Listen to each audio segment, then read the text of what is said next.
ये बीमारी बहुत आम हो चुकी है, लिहाजा अब इसका इलाज करना लाजमी था, तो बतौर मुकालमे के पेश किया जा रहा है।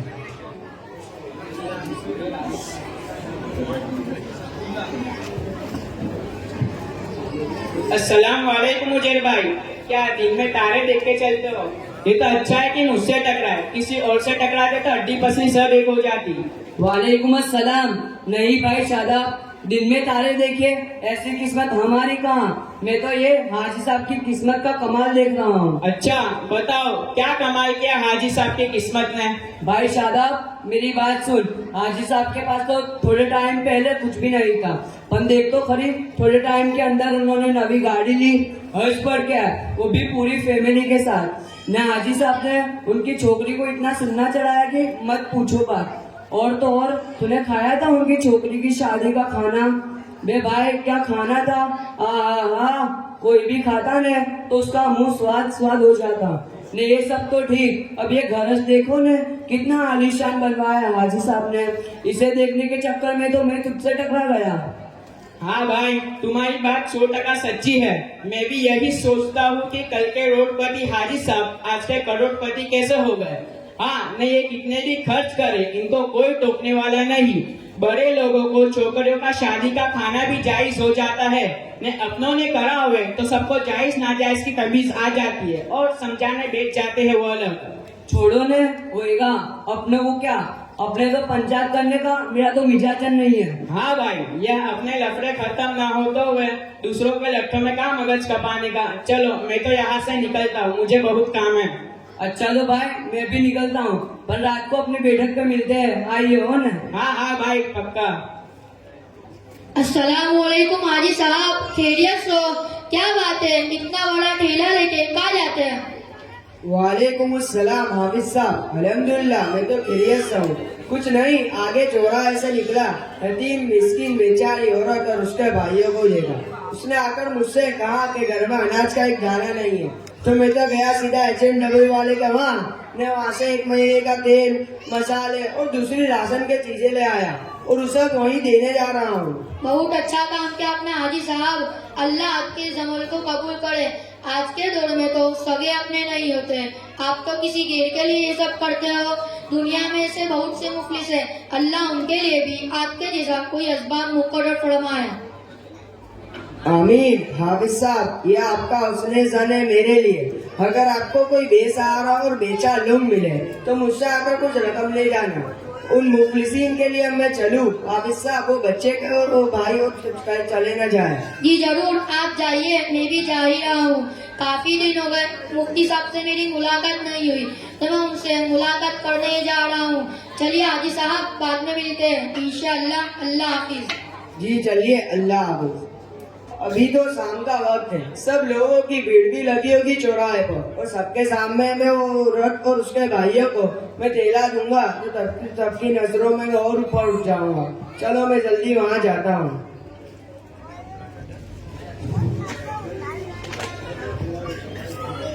अरे ये लो बहन, आपके लिए कुछ सामान लाया हूँ। वालेकुम सलाम। जज़ाकुमुल्लाह भाईजान, आपने मेरे और मेरे भाई का ख्याल किया। आपने मुझ पर एहसान किया है कि अल्लाह आपको खूब नवाजे। अरे बहन, इसमें एहसान की क्या बात है, ये तो मेरा फर्ज था, बस तुम मेरे लिए दुआ करना। इंशाअल्लाह मैं और मेरे भाई आपके लिए जरूर दुआ करेंगे। अस्सलाम वालेकुम भाईजान, कैसे हो आप और घर पर सब कैसे हैं? वालेकुम अस्सलाम भाई हमजा, अल्हम्दुलिल्लाह मैं तो खैरियत से हूँ और घर पर भी से खैर और आफियत से। तू बता, तेरा कैसा आना हुआ? क्या बताऊं भाईजान, मेरे घर में अनाज का एक दाना नहीं, मेरे बच्चे भूखे हैं। उनके स्कूल और मदरसे की तालीम तो बहुत दूर की बात है, मैं उनका बोझ पेट भी नहीं भर पा रहा हूँ और मेरी आमदनी भी ज्यादा नहीं। हाँ तो मैं क्या करूँ इसमें? भाईजान, अब्बा के इंतकाल के बाद अब्बा की जो भी विरासत थी उसमें मेरा और छोटी बहन का जो भी हक है, शरीयत की रोशनी में हमें हमारा हक दे दीजिए। चल हट, वो सब मेरी मेहनत का कमाया हुआ है, तुम लोगों को लुटाने की थोड़ी कमाया था मैंने।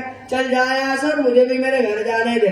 भाईजान ऐसा मत करो, मैंने तो मेरे हक की बात कही है सिर्फ। काय का हक है? किसका?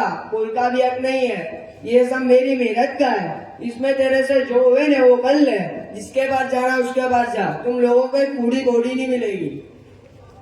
अस्सलाम वालेकुम मुफ्ती साहब, खैरियत से हो आप? बहुत दिन गुजर गए, आपसे मुलाकात नहीं हुई तो सोचा आपसे मुलाकात करके आपके पेश से फायदा हो जाए।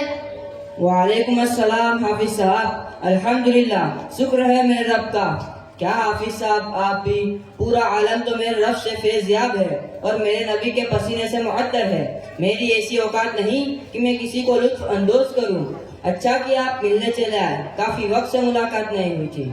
अस्सलाम वालेकुम हमजा भाई, आपकी आंखों से तो आंसू जा रही है, सब खैरियत से तो है ना? वालेकुम अस्सलाम हाफिज साहब, नहीं सब खैरियत है, ऐसी कोई बात नहीं। हमजा भाई, आपकी आंखों में आंसू है, अगर मुनासिब समझे तो हमें बता सकते हो। क्या बताऊं मुफ्ती साहब, मेरे घर में अनाज का एक दाना नहीं, मेरे बच्चे भूखे रहते हैं और मेरी आमदनी भी ज्यादा नहीं। तो मैं मेरे बड़े भाई के पास मेरा और छोटी बहन का विरासत का हक लेने गया, लेकिन उसने तो मुझे दरवाजे से ही भगा दिया। ये कैसे हो सकता है? अभी तो मैंने उनकी सखावत देखी है, किसी यतीम और बेसहारा बच्चों को पूरे महीने का अनाज दिया और मुझसे भी कहा कि कोई जरूरतमंद दिखे तो मुझसे रकम ले जाना। ऐसा ही चलता है यहाँ हाफिज साहब, बाहर बड़ाइयाँ चालू रहती है, न घर में लड़ाइयाँ खत्म नहीं होती। घर वाले घंटी चाटे न पराइयों को आटा। मुफ्ती साहब, आप तो कौम के रहबर हो ना, आप मेरे भाई को जरा समझाइए। जी जरूर, हम आपके भाई को समझाएंगे। मुफ्ती साहब, वो देखो हाजी साहब इसी तरफ आ रहे हैं। अस्सलाम वालेकुम हाजी साहब, उम्मीद है आप खैरियत से होंगे। वालेकुम अस्सलाम मुफ्ती साहब, अल्हम्दुलिल्लाह मैं खैर आफियत से हूँ। बस मुफ्ती साहब मेरे लिए दुआ करना कि मेरी दुनिया और आखिरत दोनों संवर जाए। जी जरूर, मैं आपके और आपके अहले अयाल के लिए दुआ करूंगा। मगर हाजी साहब, मैं आपसे कहूं कि आप अपने ही हाथों से अपने पेट में जहन्नम की आग भर रहे हो, तो क्या ये आपको गवारा होगा? क्या हुआ मुफ्ती साहब आपको? आप कैसी बात कर रहे हो? मैं ये कैसे गवारा करूंगा कि मेरे ही पेट में जहन्नम की आग हो? जी हाजी साहब, आप जो अमल कर रहे हो उससे आप अपने ही हाथों से अपने पेट में जहन्नम की आग भर रहे हो। मगर मुफ्ती साहब, मैं तो 5 वक्त नमाज की, हर साल ज़कात निकालने की और रमजान के पूरे रोजों की पाबंदी के साथ साथ वक्तन फवक्तन जरूरतमंदों की भी मदद करता रहता हूँ। फिर मैं कैसे जहन्नम की आग को अपने पेट में भरने वाला हुआ? जी, आप जो काम कर रहे हो वो बहुत उम्दा काम है, मगर आप अपनी रेलगाड़ी बगैर इंजन के चला रहे हो, जो कोई मतलब का नहीं। आप क्या कहना चाहते हो मुफ्ती साहब? मैं नहीं समझा। जी, मैं आपको अभी समझाता हूँ। आप गैरों की तो खूब मदद करते हो, मगर अपने ही भाई बहन को भूल जाते हो। आपके भाई बहन का आप पर हक है। आपके भाई के बच्चे भूखे रहते हैं, कहीं ऐसा ना हो कल कयामत के दिन आपकी पकड़ हो जाए। लेकिन मेरी पकड़ क्यों होगी? मेरे अब्बू तो सिर्फ 2 दुकान और 1 फ्लैट छोड़कर गए थे। मैंने शुरू से दुकान पर मेहनत की, 2 दुकान की 4 दुकान करी और 1 फ्लैट का आलीशान घर बनाया। तो ये सब मेरी मेहनत है, मैं इनको क्यों दे दूं? अरे हाजी साहब, आपका तो सिर्फ प्रोडक्ट पर कब्जा है, बाकी ब्रेन तो आपके अब्बू की है। आप जिस बुलंदी पर बैठे हो उसकी नींव आपके अब्बू ने रखी थी। इस लिहाज से आप पर आपके भाई और बहन का विरासत का हक बाकी है। और हदीस का मफहूम है कि अगर किसी भी शख्स ने किसी दूसरे शख्स का हक दबाया तो उसे अल्लाह की रजा हासिल नहीं होती।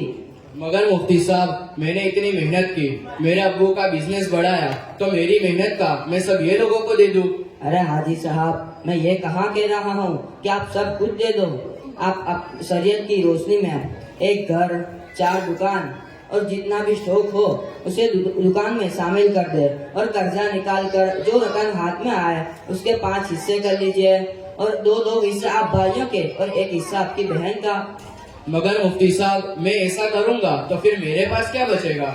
हाजी साहब, आपके पास सबसे कीमती चीज बचेगी और वो है अल्लाह की रजा। अगर आप ऐसा करोगे तो अल्लाह की रजा पाओगे। अगर आप अब अदा ना करोगे तो कल कयामत के दिन अल्लाह को जवाब देने की हिम्मत जुटा लेना। जिस दिन के बारे में नबी हजरत मोहम्मद सल्लल्लाहु अलैहि वसल्लम ने फरमाया, कयामत के दिन सींग वाली बकरी ने बगैर सींग वाली बकरी को मारा होगा तो उसका भी हिसाब होगा।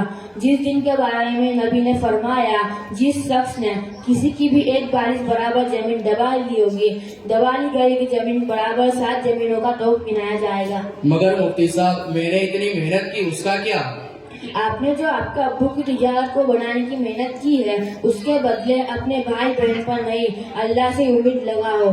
अगर आप हक अदा ना करोगे तो हाजी साहब आप कमाओगे, आप मेहनत करोगे और ऐश आपकी औलाद करेगी और जहन्नम में आपको ही भुगतना पड़ेगा, कोई आपकी मदद नहीं करेगा। और अगर आप हक अदा कर दोगे तो कल कयामत के अगर आप अदा कर दोगे तो अल्लाह की रजा पाओगे। मिराज के शरई हुक्म करने वाला जन्नत का हकदार होगा।